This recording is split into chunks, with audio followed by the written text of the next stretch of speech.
Hi అండి, welcome to Divyashree kitchen and vlogs. ఈరోజు ఎంతో టేస్టీగా ఉండే అన్నంతో రసగుల్లా తయారు చేసుకోబోతున్నాం.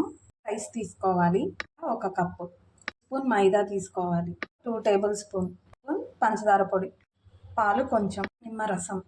జార్ తీసుకొని అన్నం ఒక కప్పు యాడ్ చేసి బాగా మెత్తగా పేస్ట్లా పట్టాలి. ఇలా మెత్తగా బాగా పేస్ట్ చేసుకోవాలి. మెత్తగా మిక్సీ పట్టుకున్న అన్నాన్ని ఒక బౌల్లో వేయాలి. పంచదార వేసుకోవాలి. అయితే పంచదార తీసుకున్నామో ఆ కప్పుతో ఒక కప్పు వాటర్ పోయాలి. పంచదార వాటర్లో బాగా కరిగేంత వరకు బాగా తిప్పుకోవాలి. ఇంట్లో చేసిన రసగుల్లాలు చాలా బాగుంటాయండి అండ్ చాలా టేస్టీగా కూడా ఉంటాయి. పంచదార బాగా కరగాలండి. కొంచెం మనకి బాగా పాకం స్టిక్కీగా రావాలి.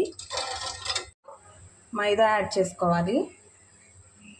ఫ్లోర్ యాడ్ చేసుకున్నాం.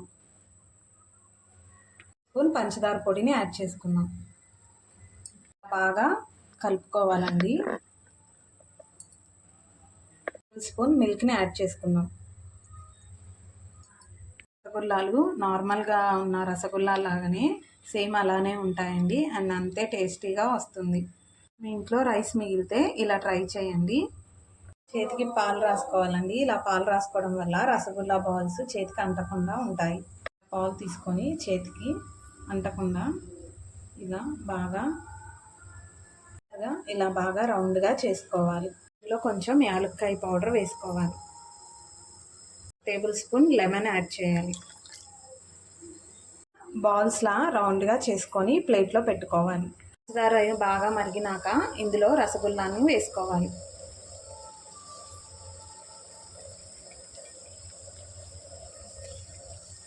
పంచదార పాకం దానికి మొత్తం బాగా పట్టేలాగా ఉంచాలి.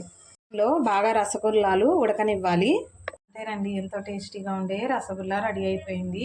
ఇది చాలా డిఫరెంట్గా ఉంటుంది టేస్ట్. మీరు ఒకసారి ట్రై చేయండి. నా వీడియో కనుక మీకు నచ్చినట్టయితే లైక్ చేయండి, షేర్ చేయండి, కామెంట్ చేయండి అండ్ సబ్స్క్రైబ్ చేయండి. Thanks for watching my video.